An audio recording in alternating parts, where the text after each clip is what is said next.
So I'm driving in a Leap B10. It's a relatively new, launched late last year, sub £300 a month EV.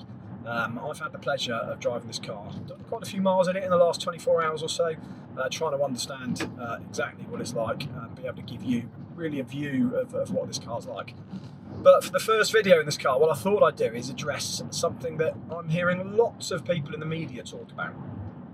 Lots of journalists, lots of consumers raising concerns, and that is ADAS. Supposedly driver assistance systems, but lots of people, I have to say including me, in some new cars find themselves turning these so-called assistance systems off because they don't appear to really provide much in the way of assistance. Obviously they're not automated systems yet, they are still supposedly providing assistance. So I thought using this Leap B10 I would get one of our experts, so Yousif has joined me on this video. Hello, just to have a conversation about what ADAS is, what ADAS isn't, what a 5-star car means, because I would have thought 5-star means it's really, really good and therefore I can just jump in and drive anything, and maybe what a 5-star car means it isn't. Yeah. So yeah, what do you think? Well, what ADAS is supposed to be is a great place to start. It's supposed to help you only when it's required. So, really understanding the context of the situation and giving you just the right amount of assistance. So not, launching you off of a lane marking as soon as you start to approach it, but tailoring that amount of assistance to the situation. So it's very much there to help me drive. Exactly, yeah. And further to that, it's also supposed to be collaborative. So most people don't realise actually baked into the ADAS regulations are things like the override forces you can apply as a driver, what those maximums are allowed to be. So these systems by design and by law are quite easy to override. They're made for you to collaborate with them. So for example, when you have to cross a lane marking and maybe you don't wish to indicate, you can simply just push through with that extra bit of force and override the system. So when it's trying to snatch me across, it's not actually driving for me, it's just nudging me. Exactly, it doesn't understand the context, it doesn't understand why you haven't indicated, it can't necessarily classify there's a cyclist in front of you you're trying to overtake, for example. So I can just hold onto the steering wheel and say, no, I'm going that way. Exactly, or just change your behaviour slightly, just indicate in every situation, and then you give the system the feedback it needs to suppress itself and not intervene when you don't want it to. So in a lot of cases with every system, there's different ways to get to that outcome that you're trying to achieve. Also, the flip side, I suppose, what ADAS isn't supposed to be, it's not supposed to activate out of turn. I think this is the point that a lot of manufacturers today miss, especially with new systems that come to the market and often when they're introduced by legislation, rather than naturally finding their way into the market. When systems activate out of turn, in a lot of cases, drivers don't understand why it's happening. They don't understand the limitations of a camera or a radar system, and they simply just see that as a bad experience, and that leads them to turn the systems off. We also see people having historic experiences, so even as systems get better over time, still that bad experience they had in their last car prevents them from activating that system, and that's exactly what we're trying to avoid. When we put these systems on the cars, we're all paying for them to be there and we're all paying for them to be repaired through our insurance premiums. But if drivers are turning them off, then nobody's getting the safety benefit. Exactly. No benefit. Just talking about that safety benefit and some of the things you just said there, in terms of legacy effects and what people believe. Have we got any data on actually how good these systems are? Because I have to say, when I'm driving these cars, 95% of the time it seems quite good. But I do focus on the 5% potentially when it isn't. So, do we really understand what any of that means? Yeah, really it depends on the system. Some are more efficient than others. Some have a greater benefit just to stop injuries and insurance claims than others. Systems like forward AEB, we know they're effective in about 50% of scenarios, which is an amazing reduction, potential reduction in injuries and in property damage. Other systems have much less efficacy. They apply to, really, really slim scenarios as opposed to a system like AEB. And what that can mean is you're actually getting more false alerts and more annoyance than you are a safety benefit. And that exactly is part of the problem. So it's all a balance for manufacturers to minimise that false annoyance and only have the system activate when it should to stop it being turned off. So maybe a slightly provocative question here, but, obviously we've got Euro NCAP pushing these systems onto cars. We've got GSR2 regulating to have these systems on cars.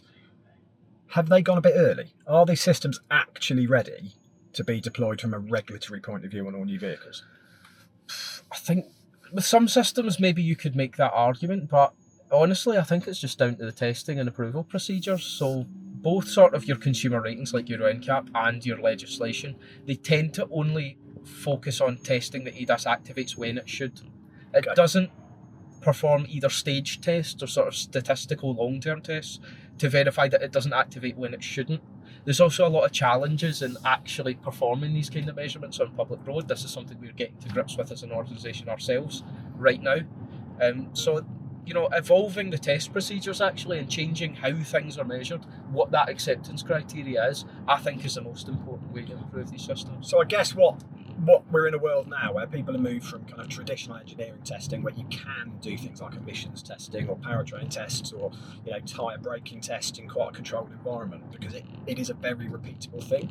Whereas what you're talking about here is it's not actually that repeatable, and what happens in the real world can't be repeated in the lab. So the way we understand and the way we test is probably what's got to evolve, not necessarily. Exactly, and it's the crux of the whole problem, right? These false alerts or these issues that you experience out in the real world, they tend to happen when there's some noise present.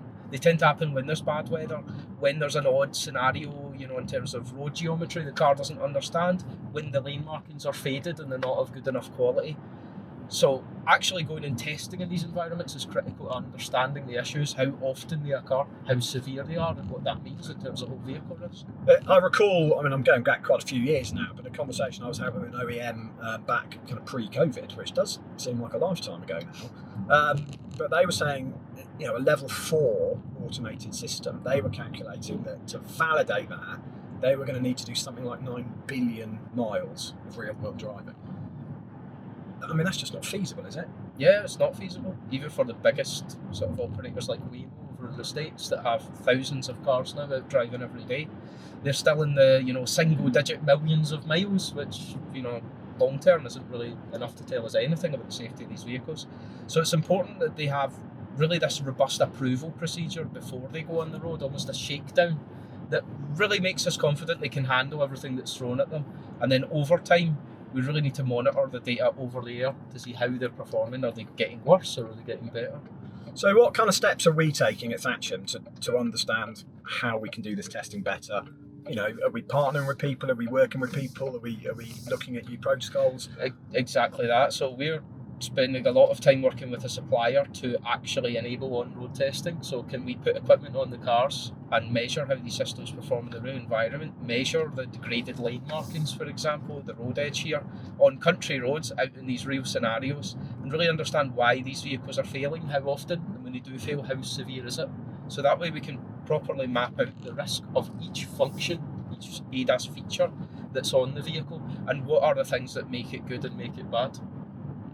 And I guess the whole point of that really is to make sure consumers are informed, because the last thing we want to see is people turning safety systems off because we're not seeing the benefit, but also so that the rest of the ecosystem understands what these systems mean, what it means in terms of risk, and at the end of the day, what it means in terms of consumers paying for that risk on their insurance policies. Yeah, that's right. And we've seen a whole host of different insights actually from this real world testing. So we've seen systems, for example, the level 2, the lane centering system, where we've tested some vehicles and actually seen performance that in environments like this that are extremely challenging, that is above what we thought the vehicles would do. It speaks to that point of people remembering the bad experience of the past and actually not resetting when you have a brand new fresh system in front of them. We've also seen things where we think the systems just aren't good enough, for example, and it's down to the acceptance criteria. The speed assist system, I think, is a perfect example of that. So the way that's tested in legislation is over distance. So for example, if you drive 100 miles and it's accurate 99 of those 100 miles, you score 99% over that distance. The bar to pass the legislation is 90%.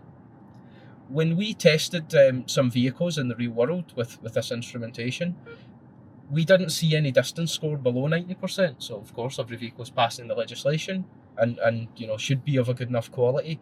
But we looked through a different lens. We decided to look at actually whenever an event happens. So whenever a speed limit change happens or the vehicle reports something incorrectly, we class that as an event, and we look at the accuracy of the system on an event-by-event basis. And we saw systems, for example, that scored 99% over the distance, only scoring 90% on an event-based calculation. So one in 10, exactly, not good. 1 in 10 events a the car system will get wrong, and this is a safety system. So would you accept that fundamentally as a consumer? Yeah. I mean, I don't think so. And that is really all down to where the bar has been set, and simply just showing a new way of measuring that and a new threshold for where that bar should be can solve a lot of the issue with that system. So, I mean, talking about driver monitoring systems, you read a lot in the press. They seem to be quite emotive and possibly not quite where they should be. Yeah, driver monitoring systems are a good example of what you mentioned about legislation forcing things into the market potentially before they're ready. It was introduced through GSR2 on all vehicles rather than manufacturers fitting it optionally for the customer's benefit. And what it's led to is a lot of pushback against the initial technology because it wasn't implemented in a non-intrusive way on a lot of cars. Are we seeing that pushback actually going beyond driver monitoring? So people don't like the driver monitoring, therefore they turn all the ADAS off. Is that an effect that we're starting to see as well? Yeah, that's something that really concerns us. We don't tend to see vehicles that are universally bad. We tend to see one or two systems on the vehicle that has issues. But to the consumer, what that means is, as you say, all the ADAS gets switched that one off. Bad experience means everything's bad. And then we're losing the safety benefit from systems that actually have been quite well engineered. I have to say, let's start talking specifically about this B10. So I've done quite a few miles in it now over the past 24 hours. Broadly, I have to say, I do feel like these systems are assisting me. They're not getting in the way. I mean, there's a few foibles here and there, but if I just take the speed assist as an example, we can do a bit of a deep dive into that. But some of the functionality I quite like. So when it notices a speed limit change, I just get a very subtle audio cue that tells me the speed limit's changed. And actually that audio cue is configurable also. So if you find that an annoyance as a driver, if you know the routes you typically drive on and you feel like you don't need to be reminded, it's got that configurability, so you can go and switch that off and reduce that annoyance level. But here I've just come from a 50 to a 30. As it's picked it up, it's just notified me. Yeah. It's a 30 mile an hour limit. And from an assistance point of view, I'm not finding that annoying. Actually, that's really, really good. On the flip side of that, sometimes it doesn't always pick up those 30 mile an hour limits or the 30 to 50 mile an hour limits. So particularly in the type of driving we're doing here, where we're in a very, very kind of rural environment with lots of speed limit changes, is that atypical or is that fairly typical? No, it's quite typical of speed assistance systems. These are the limitations that you have due to either map or the camera systems not being 100% accurate. You can have detection of a speed limit on a side road incorrectly applied. You could have a late or an early application of a speed limit, which over the distance doesn't really make a big difference. But like we said, on that event by event basis, it really starts to stack up. And that's where I see some of the annoyance coming in, is when you have 150 metres, when you've gone from a 30 to a 50, and I start to accelerate, but the car's telling me I'm speeding, and I'm not speeding.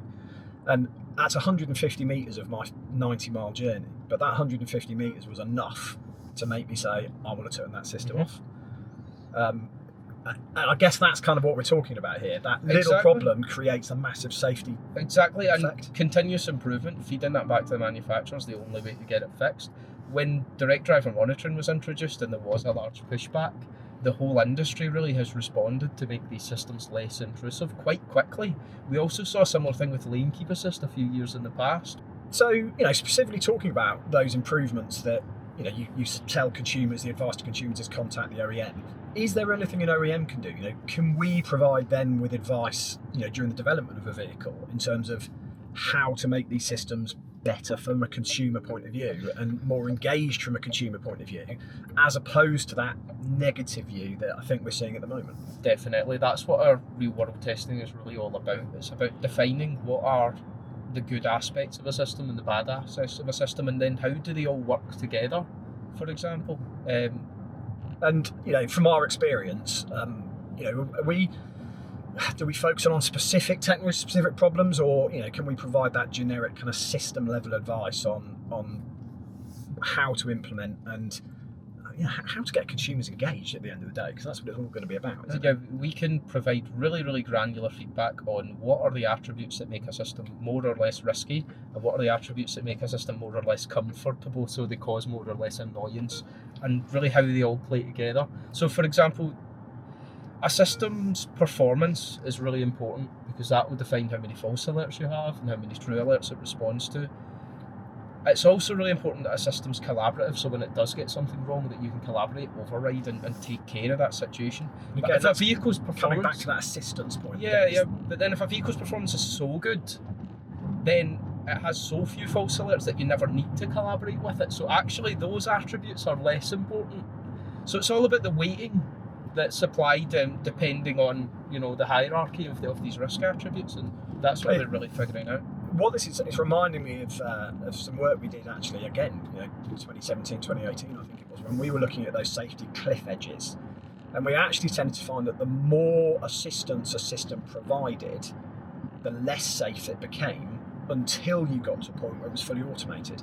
And I guess we're really getting towards those cliff edges. If we don't have that collaborative nature of use, actually we can get to a safety cliff edge really quite quickly, and it's quite dangerous. Yeah, and it's going all the way back to your question of what is ADAS supposed to be. It's not supposed to be automation. Yeah. It's fundamentally supposed to be an assisted system. And like you say, yeah, we see that systems that perform so well that there's a long period of time between each driver intervention, it can lead to your driver disengagement purely. You've been doing nothing. Yeah, you've been doing nothing for so long, you're not in the loop anymore. That's why that collaboration is so important. Systems that do things to continually prompt you to keep you in the loop are shown to have a lower risk. Yeah. And I guess that's the kind of advice that we want to be providing to those OEMs now. It's how do you get to a position where you've got the right level of risk balance, so that we can get consumers actually wanting to use these systems and wanting to keep them switched on, because that's where the consumer, are going to see the real benefit through their driving. And it's also being realistic about what is the vehicle. Also, we can't expect perfect performance from every vehicle at every price point. From a £50 camera in the windscreen, it's just not possible. So, and I guess we do need to remember the constraints that these OEMs have in terms of those BOM costs. Yeah, so that's what all these attributes really will serve to do. It will help the OEMs to balance these constraints best with what product they have in front of them. And when you are looking like this Leap at a sub £300 a month EV, that's an incredibly important consumer product. We need to make sure that we're not pricing people out of mobility. So that balance is critical in terms of product portfolios and the ability to get the right level of assistance systems at the right price so that people can benefit from it. Exactly. Well, I think it's been really great catching up. I'm learning stuff, which is good because I'm sure people watching this video, if I'm learning, they're going to be learning as well. But it's been really, really useful. I'm going to be doing a few more videos over the next couple of days, just talking more about this particular vehicle and where we are. And again, really from an insurance risk point of view, trying to understand where this vehicle is, what it's going to mean from a consumer total cost of ownership point of view, what it's going to mean from an insurance risk point of view. Just to provide you all with that information and that understanding, but also really just to try and drive the behaviours moving forwards so that consumers understand what they want and why they want it, which means OEMs can understand what they need to do and price it correctly, and get to a position where we can have these great insurability benefits on new vehicles without the price or the consumer deciding they don't want them.